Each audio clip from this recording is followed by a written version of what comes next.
Bonjour Samantha, bienvenue chez Ainsi font les fonds. Tu es chargée d'affaires chez Elaya.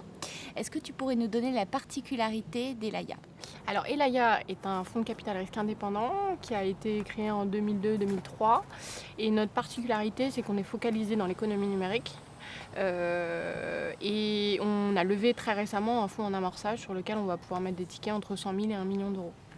Est-ce qu'on peut dire qu'il y a vraiment une nouvelle génération de VC qui vient changer un petit peu l'image traditionnelle des fonds d'investissement? Ah, il y a plusieurs choses. On essaie de changer en attitude, effectivement. On est un peu plus cool, un peu plus ouvert, on fait des open office, on fait entrer des gens chez nous.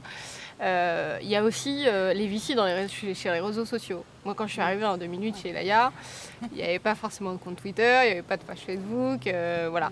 Donc c'est des choses que nous, en tant que jeunes, on essaye d'institutionnaliser, etc.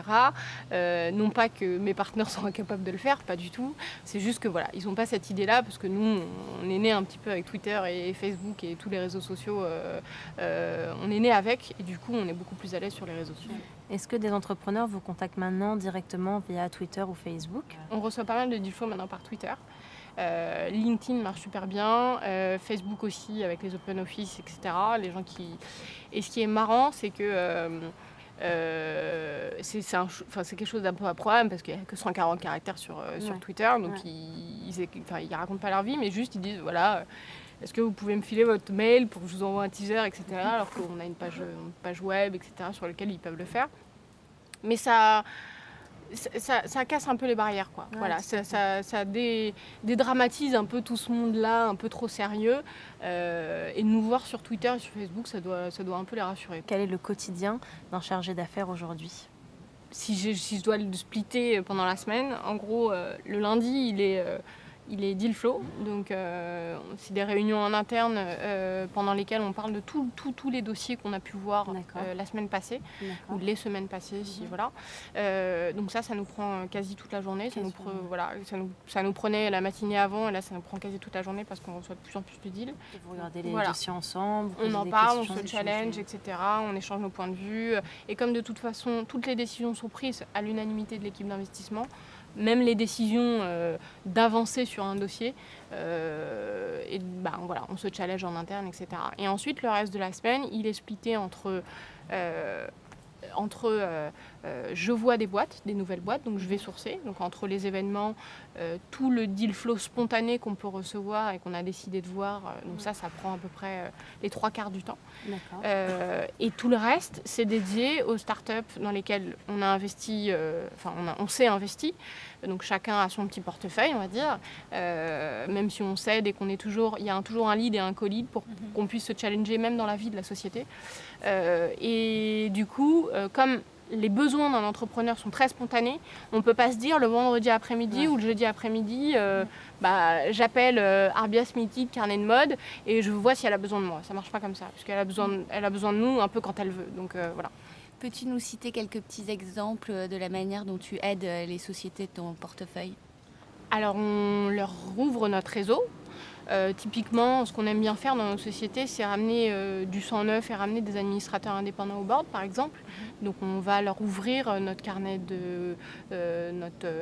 d'adresses et leur dire, voilà, telle et telle compétence, ça nous manque au conseil d'administration, ce serait peut-être bien de les faire venir, etc. C'est des choses qu'on aime bien faire.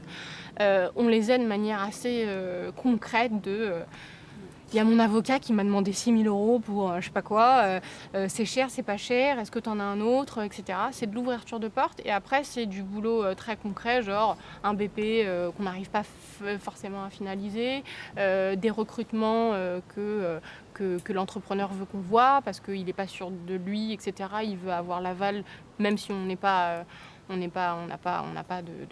de droit, voilà. Mais ils veulent qu'on ait un peu, qu'ils aient notre aval, voilà, tu l'as vu, est-ce que c'est quelqu'un de bien, est-ce que tu penses que c'est quelqu'un de bien, etc. Voilà. Donc moi je fais énormément d'interviews avec des jeunes recrues dans les boîtes dans lesquelles je suis investie. Je les aide beaucoup sur leur BP, tout ce qui est partie financière, structuration, etc. Je les aide dans la vie courante sur tous les petits trucs qui font que trouver des locaux, etc.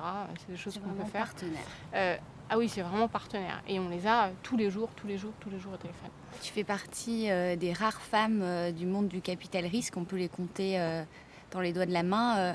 Qu'est-ce que tu penses que ça apporte dans la relation avec les entrepreneurs ? Déjà, de la surprise.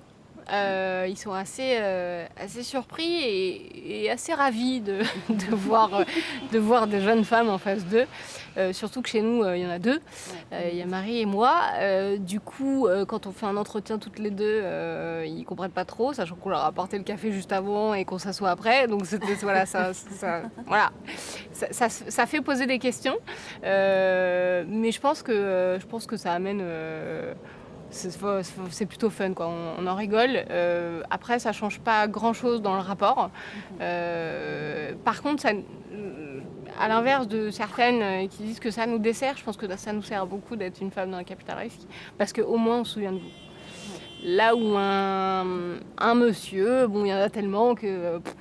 un chargé d'affaires par-ci par-là, on ne se souvient pas trop. Par contre, une nana dans un fonds capital risque, on s'en souvient. Et du coup, ça nous sert plutôt. Quels sont les conseils que tu aurais envie de donner aux entrepreneurs qui se lancent ? Venez nous voir assez tôt. N'ayez pas peur des fonds d'investissement, on ne va pas vous manger.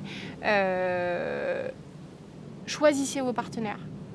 Choisissez vos partenaires et au moment d'un investissement, choisissez-les d'abord parce qu'il y a un vrai fit humain.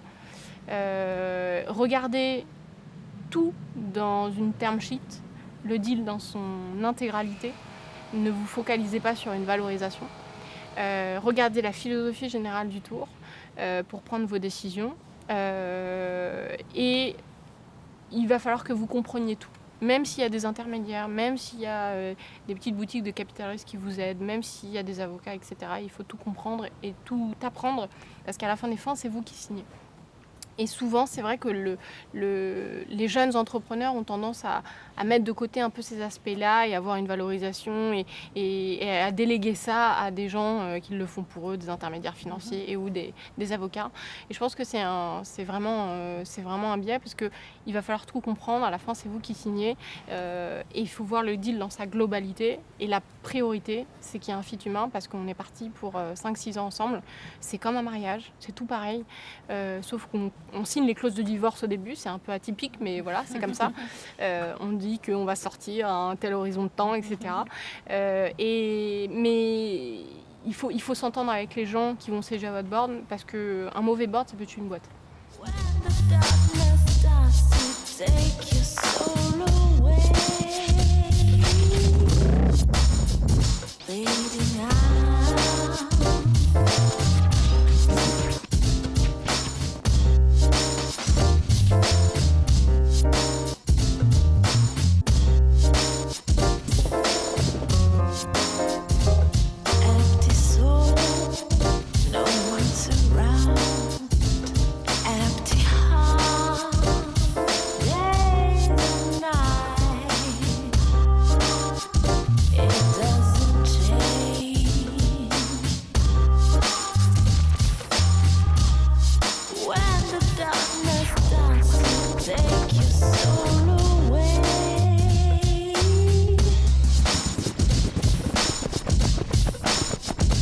Fading out.